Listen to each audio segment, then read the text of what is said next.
mempersembahkan serial Sandiwara Radio Saur Sepuh dalam kisah Sepasang Bolet Putih.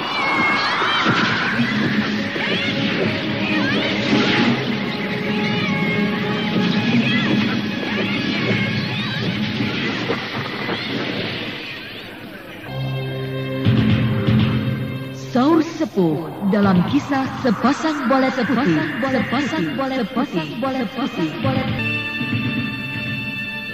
Naskah karya Niki Kosasi. Hiasan musik dan sutradara Indra Mahendra.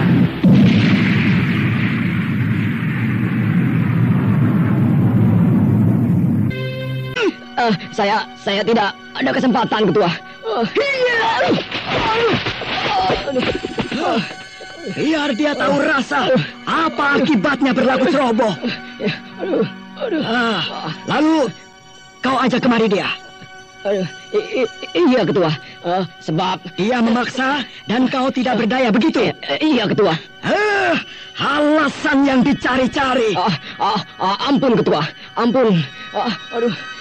Diam kau. Aku tidak suka mendengar salah satu anak buahku menangis seperti ini. Iya, ampun, Ketua. Lalu setelah kau tunjukkan tempat ini, apa saja yang dilakukannya? Saya tidak tahu lagi, Ketua. Sebab saya langsung pingsan ketika itu. Benar-benar bodoh kau. Menghadapi dua perempuan saja kau tidak becus. Goblok. Iya, Ketua. Ampun. Kau tahu apa yang akan terjadi jika tempat ini sampai diketahui orang? Apalagi orang pandai seperti yang kau katakan itu. Iya. Tempat ini akan diobrak-abrik, goblok. Tempat ini akan dihancurkan, termasuk kita semua. Iya, Ketua. Iya, apa? Apa? Iya, tempat ini akan dihancurkan. Dasar goblok. Tolol. Dante, laki-laki yang kemarin itu dihajar oleh ketuanya sampai muntah darah. Iya. Sungguh-sungguh biadab dia. Awas kau, akan kuhajar kau sampai terkencing-kencing. Sabar dulu. Dante, cepatlah kau bebaskan para tawanan wanita. Aku akan mengecoh mereka. Baik. Nah, nanti setelah mereka bebas, kita akan gempur para setan-setan ini. Baik, Anjani. Hup.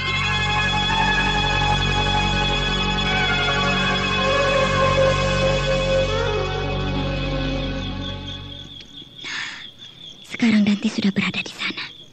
Dan sebentar lagi, pasti para tawan-tawanan akan bebas dari belenggu. Dan setelah itu, aku akan segera menerjang mereka. Biar dia mampus. Aku tidak peduli dengan pengkhianat seperti dia. Aku harus mengerahkan anak buahku agar mencari dua perempuan itu. Rupanya anak buahnya lah yang harus bertanggung jawab dalam hal ini. Hai, kalian! Siap. Cepat kalian cari di mana adanya dua orang perempuan itu. Sebab diduga tempat kita ini sedang diincar oleh mereka. Kerjakan! Siap. Tidak usah dicari. Aku ada di sini.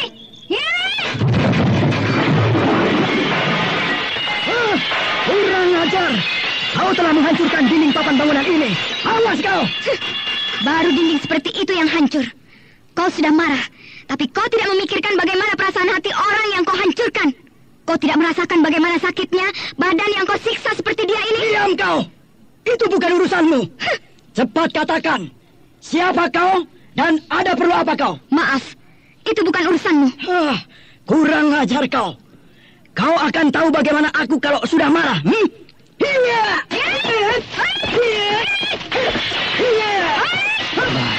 Bukan main. Hebat sekali perempuan itu. Dia bisa menghindari dengan gerakan-gerakan yang begitu lincah dan gesit. Tubuhnya nampak sangat ringan.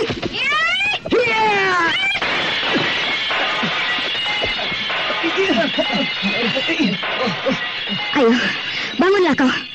Kau jangan tiduran seperti itu. Kurang ajar kau. Kau akan kurobek-robek dan kupanggang.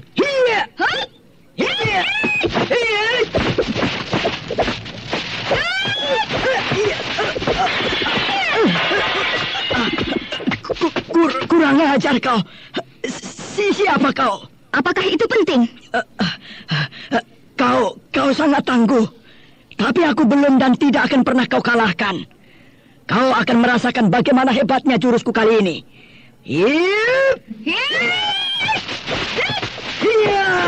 Bukan main. Ilmu apa lagi yang dikeluarkan oleh ketua? Betapa hebatnya. Tubuhnya berputar seperti itu. Dia mendadak hilang. Hei, kurang ajar kau. Kau jangan mempermainkan aku. Awas kau. Rasakan ini.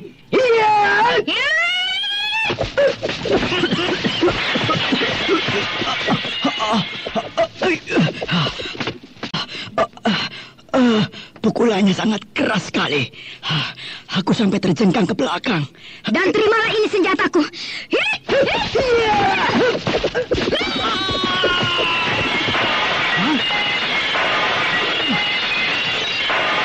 Kurang ajar. Kau telah membunuh salah seorang anak buahku. Nah, kau akan menerima balasan dariku. Bersiaplah.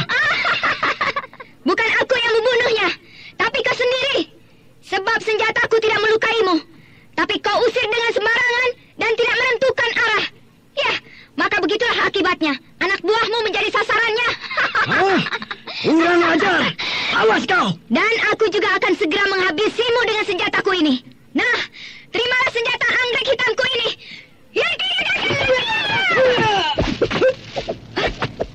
Kau bisa menghindari serangan-seranganku?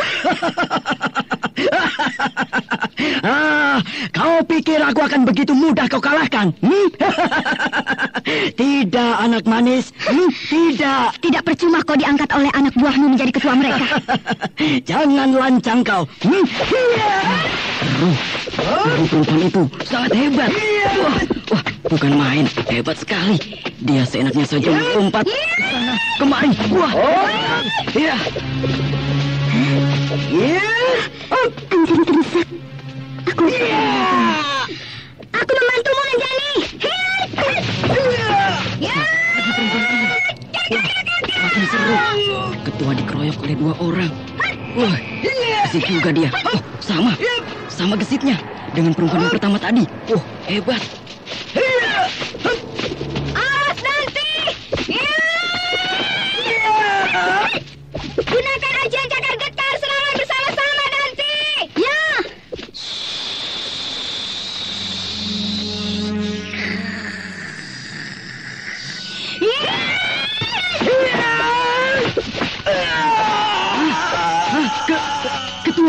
Ketua terkena dan dia terjatuh. Ketua mati. Serang mereka. Tidak usah. Kalau kalian mau mati, ayo, maju. Teruskan saja rencana kalian. Ayo, jangan Dante. Percuma, membuang-buang nyawa saja. Hentikan. Kurang ajar kau. Kau bunuh ketua dan kami akan menuntut balas. Tapi ingatlah akan kemampuanmu. Jangankan kalian, sedangkan ketua kalian saja tidak bisa melawan kehebatan kami berdua. Iya ya. Nah, apakah kalian semua mau mati dengan sia-sia? Tapi sudah, biarkan mereka, Anjani. Kalau memang mau mencari mampus, tidak perlu dihalangi. Ayo, majulah kalian semua. Jika memang tidak ada yang berani lagi, maka aku minta pada kalian semua, hancurkan tempat ini oleh kalian sendiri dan jangan kembali menjadi perampok. Tapi kami tidak ada pekerjaan lain. Banyak sekali pekerjaan asalkan kalian mau. Cepat laksanakan. Sebab jika tetap saja tidak mau, maka aku akan menghabisi kalian semua. Cepat. Iya. Ayo kerjakan. Iya. Iya. Hoi, bakar semua bangunan ini. Ayo.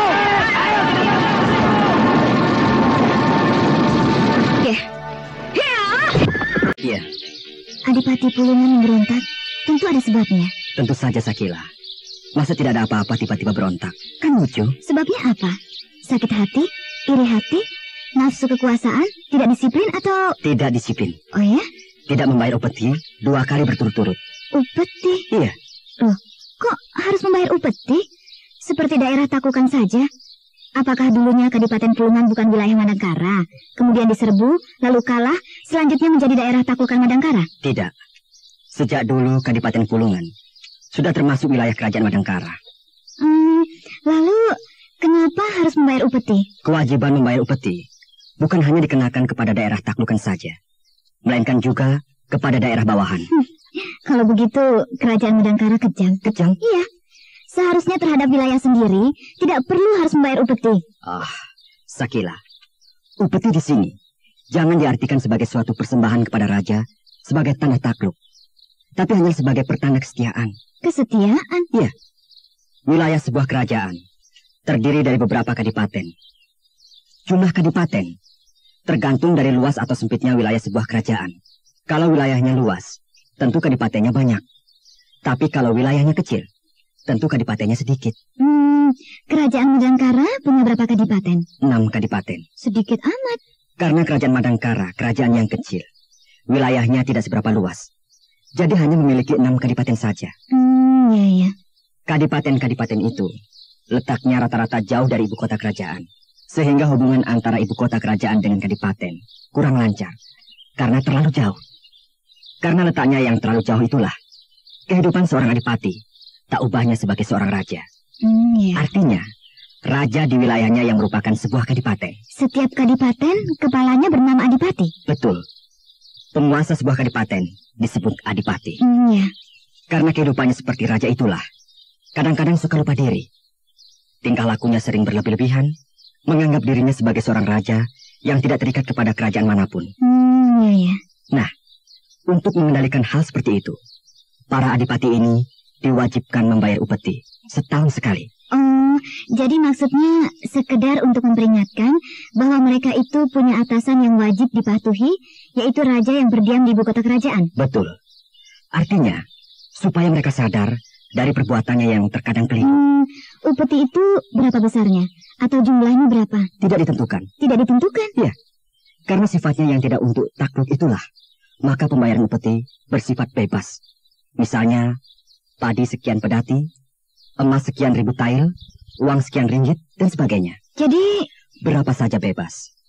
Tergantung kepada kemampuannya masing-masing. Karena setiap kadipaten tidak sama tingkat kemakmurannya. Misalnya, karena kadipaten A merupakan kadipaten yang makmur, maka dia bisa membayar upeti dengan mewah. Tapi kadipaten B, karena daerahnya miskin, mungkin hanya bisa membayar upeti berupa gula merah 3 kantung kecil, atau hasil bumi yang hanya 1 gerobak kecil. Tidak apa, semuanya diterima dengan senang hati. Yang penting, bukan rupa barangnya, atau besar jumlahnya, tapi tanda kesetiaan.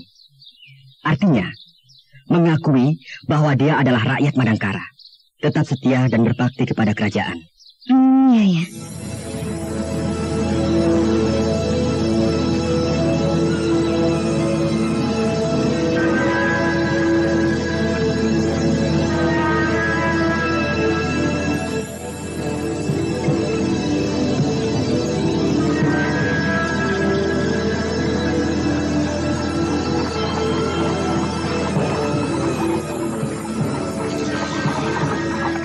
Perjalanan seperti ini memang mengasihkan. Sebab banyak sekali hal-hal yang kita alami sehari-hari. Selalu berubah-ubah. Maksudku tidak hanya itu-itu saja. Iya. Tapi untung juga kuda-kuda kita selalu setia. Sehingga walaupun sudah kucar-kacir tidak karuan, kita masih bisa menemukannya. Iya. Padahal kalau dipikir sudah 2 kali kuda-kuda kita kucar-kacir. Tapi lalu dapat kita temukan juga ya. Iya. Oh ya, menurut perkiraanmu, apakah kita masih akan menemukan lagi orang-orang jahat seperti perampok-perampok itu? Entahlah, aku tidak tahu pasti, Anjani. Tapi seingatku, nanti setelah kita melewati desa yang agak ramai, kita tinggal sedikit lagi menuju ke padepokan. Jadi maksudmu, kita tidak lagi menemukan gangguan dari orang-orang jahat? Ya, mudah-mudahan saja. Tapi bagaimana dengan keadaan di desa itu? Apakah aman? Kalau dulu memang aman. Tapi entahlah sekarang. Bukankah aku sudah cukup lama juga tidak pernah berkunjung kemari? Iya. Jadi ya, aku tidak tahu perkembangan sekarang. Iya ya.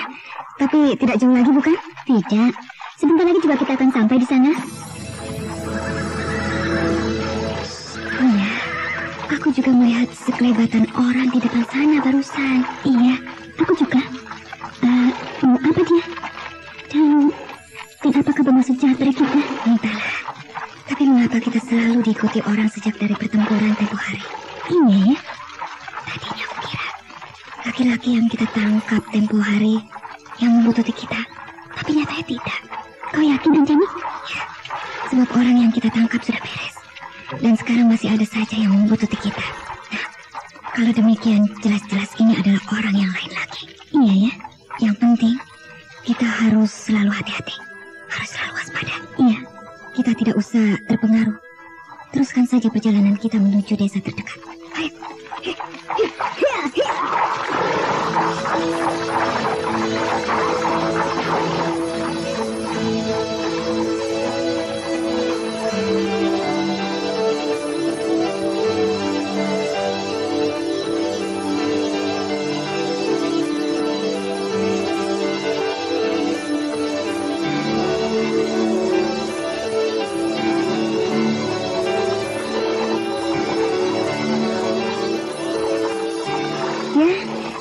Juga ya?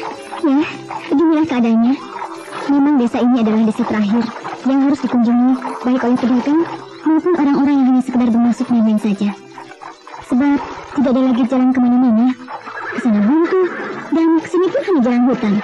Sebagaimana yang kita lalui tadi. Begitu. Iya, cukup bagus dan cukup bersih. Iya. Nah, Anjani, bagaimana?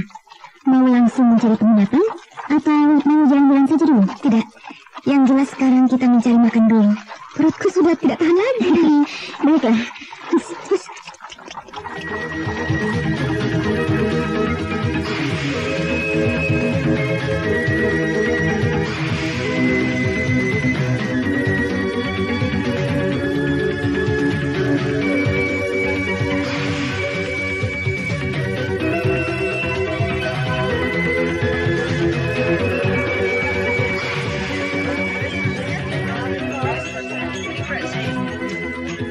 Nah, itu di pojok saja kita memilih tempat. Setuju? Setuju saja. Untung tidak terlalu ramai. Iya, kita bisa dengan leluasa memilih tempat. Iya, makan apa, Neng? Tolong cepat antarkan kemari 2 piring nasi. Bagian ikan masnya ya. Baik. Benar-benar tak disangka. Dari mula berangkat sampai sekarang, kita hanya melalui hutan-hutan saja. Tapi di sini kita menemukan sebuah tempat seperti ini. Sungguh tidak masuk di akal. Kau kan jalan menuju kemari dari sebelah sana. Iya, maksudku, mengapa tidak ada jalan lagi yang menghubungkan ke tempat lain begitu? Entahlah. Coba kalau ada. Bukankah desa ini akan menjadi sebuah desa yang ramai sekali? Sebab dari mana-mana pasti orang menuju kemari. Iya, benar ya. Mari, Neng. Sekarang kita makan saja dulu. Iya. Ikan masnya bukan main. Besar dan nampaknya masih segar ya. Iya.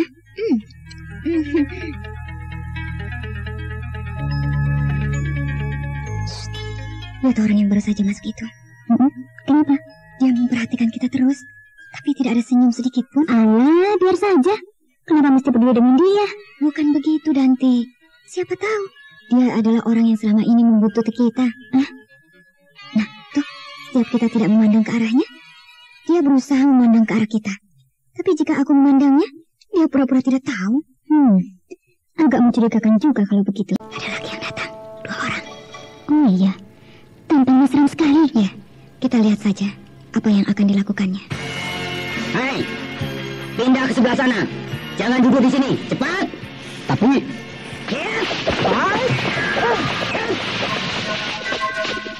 boleh juga anak muda itu.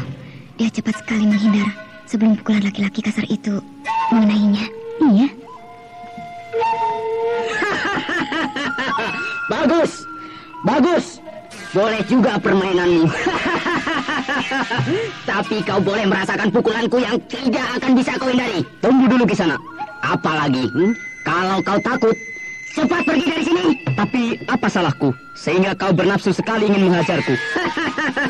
Kau tahu, aku jijik melihat tampangmu yang jelek itu, Kurang ajar. Rupanya Kisana menghinaku. Ya. Mau apa kau? Mau melawan? Kalau kita bertemu tidak di rumah makan ini, aku mau melawanmu. Tapi karena kita bertemu di sini, maka aku tidak akan meladenimu. Hai, bocah ingusan. Mau coba-coba kepadaku? Kubunuh kau. Hai.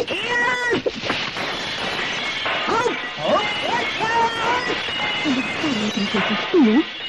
Aku tidak suka dengan laki-laki seperti itu. Ingin sekali aku menghajarnya. Untuk apa? Kenapa pusing-pusing memikirkan dia? Bukankah laki-laki yang lembut dan ramah sudah kau temukan? Permadi maksudmu? Iya, mau apa lagi? Kurang ajar kau tikus cilik yang jelek. Kau menghindari serangan-seranganku terus. Iya, sebab sudah kukatakan sejak tadi. Jika tidak di sini, aku akan melayani tantanganmu. Dan sekarang aku tidak bernafsu untuk bertempur. Maaf. Hai, tunggu.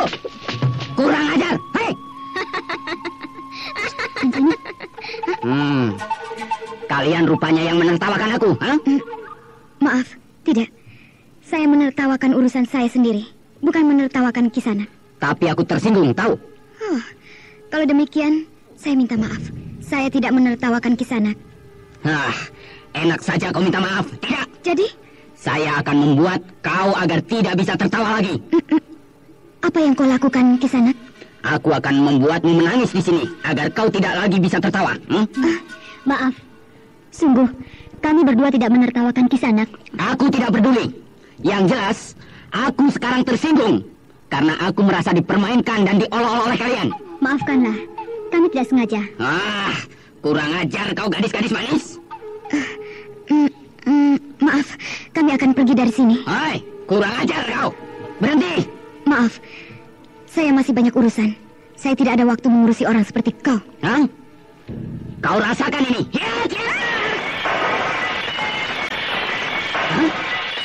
Kenapa aku terjengkang ke belakang seperti ini? Perasaanku tadi, aku menyerang perempuan itu. Tapi... Masih mau kau coba lagi? Kurang ajar. Rupanya kau pamer kepandaian di hadapanku, Awas kau. Kau akan kubuat mampus. Bersiaplah.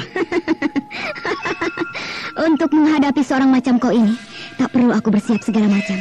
Cukup dengan santai saja. Kau menghinaku?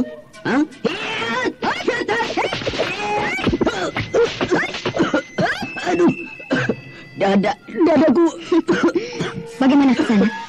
Apakah aku sekarang sudah boleh pergi dengan bebas? Kurang ajar kau. Makanya, jangan kau menganggap kaum wanita itu lemah semuanya.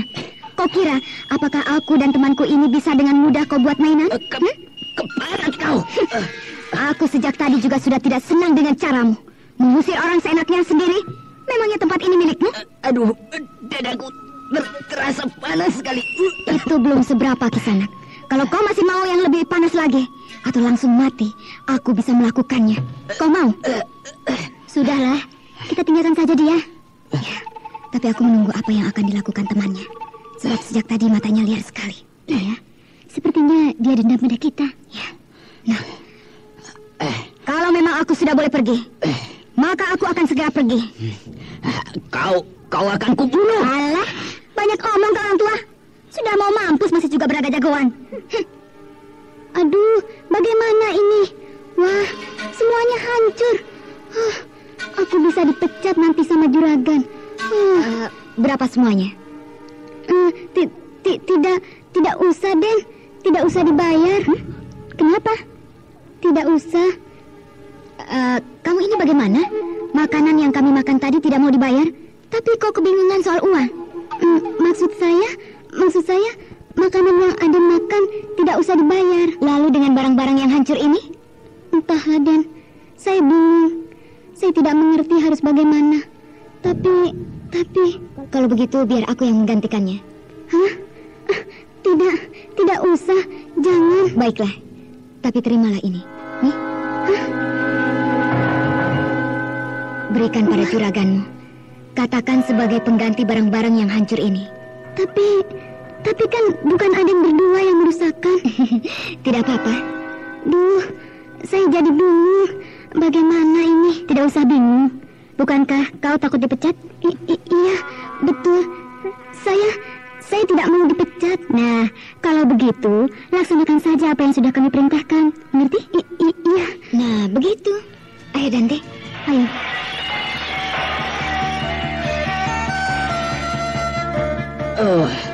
Awas, akan kubalas. Aku balas. Sudahlah, Pak. Jangan diperpanjang. nanti urusannya tambah ruwet. Aku penasaran. Aku dendam. Dua-duanya sakit. Badanku sakit. Hatiku sakit. Awas besok atau lusa akan kubara.